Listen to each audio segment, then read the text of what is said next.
जय हरी विठ्ठल या आपल्या कार्यक्रमामध्ये आम्ही वारकरी माऊलींसाठी प्रश्नोत्तराची एक छोटी स्पर्धा घेत असतो।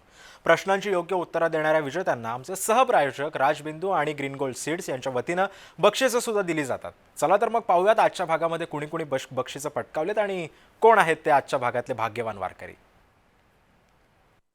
तर आज माझ्याबरोबर या वारीमध्ये सेवा करणाऱ्या काही विद्यार्थिनी आहेत ज्या आता मुख्यमंत्री वारकरी सेवा केंद्रामध्ये सेवा देत आहेत। त्यांच्या इच्छेनुसार मर्जीनुसार त्यांना जे जे येतं किंवा जे जे त्यांना माहिती आहे किंवा जे या ठिकाणी व्हॉलंटियर्सची आवश्यकता आहे त्या सेवा त्या या ठिकाणी करतायत। आणि या सगळ्या मुली महाविद्यालयाच्या विद्यार्थिनी आहेत। तर मी सगळ्यात पहिल्यांदा आपण विचारूया, तुमच्या विद्यालयाचं नाव सांगा आणि तुम्ही कुठून आलात? नमस्कार, माझ्या विद्यालयाचं नाव आहे Mahalakshmi homeopathic medical college Raigaon आणि सातारा। तसं मी प्रॉपर गडिंग्लज तालुक्यातली आहे। नेसरी माझं प्रॉपर गाव आहे। आज आम्ही इथं वारकऱ्यांच्या सेवेसाठी म्हणजे जे मुख्यमंत्र्यांनी जी काही योजना अवलंबिली होती, ह्या माध्यमातून कशी सेवा लोकांना पुरवताना ऑब्व्हियसली आम्ही एक होमिओपॅथी स्टुडंट आहोत, पण आज आम्ही फिजिओथेरपीच्या माध्यमातून त्यांना एक आमच्याकडे तेल टाईप अवेलेबल करून दिलं होतं सरकारने। त्यांच्या माध्यमातून आज आम्ही लोकांपर्यंत जेवढी जितकी सेवा होईल तितकी आम्ही आज पुरवण्यात आलेली आहे त्यांना। नक्कीच, तर ही सेवा करणाऱ्या सगळ्या विद्यार्थिनी आहेत आणि त्यांना मी आजचे प्रश्न विचारणार आहेत। तुम्ही सगळ्या तयार आहेत? चला आपण सुरुवात करूया। पहिला प्रश्न, या वर्षीची आषाढी एकादशी किती तारखेला आहे? ये पहिला हात तूच वर केलायस। 6 जुलै। नाव सांग। वेदिका कांबळे। वेदिका गोविंद कांबळे। आता तारीख सांग, किती तारखेला आहे? 6 जुलै 2025।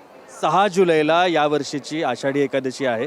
अतिशय योग्य असं उत्तर सांगितलंयस। तुला राजबिंदू यांच्याकडून हे छोटंसं गिफ्ट। टाळ्या वाजवा सगळ्यांनी।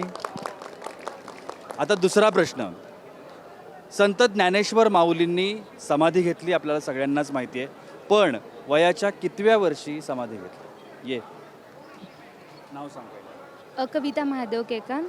कविता महादेव केकान। केकान। हां। आता उत्तर सांग। वयाच्या 16व्या वर्षी त्यांनी समाधी घेतली। 16व्या की 21व्या वर्षी? 16व्या।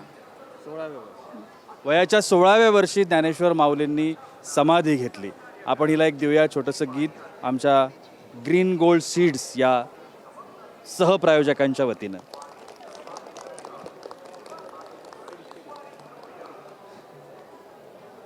हां, ग्रीन गोल्ड सीड्स हे आमचे सहप्रायोजक आहेत कार्यक्रमाचे, त्यांच्या वतीने एक छोटंसं गिफ्ट। राजबिंदू यांचं गिफ्ट आपण ऑलरेडी दिलेलं आहे। आणि आता तिसरा आणि शेवटचा प्रश्न, ज्ञानेश्वर माऊलींनी समाधी घेतली जसं मी आत्ता म्हटलं वयाच्या 16व्या वर्षी, आता ती समाधी कुठे घेतली? सांगा सांगा। कन्फ्यूज आहे? बरं, ये नाव सांग। श्रद्धा सावंत। श्रद्धा सावंत। कुठून आली तू? सातारा। आता उत्तर सांग। आळंदी। आळंदीमध्ये घेतली। अगदी उत्तर सोपं होतं। आळंदीमध्येच माऊलींनी समाधी घेतली। या मुलीला हे एक छोटंसं गिफ्ट, ते छोटंसंच आहे।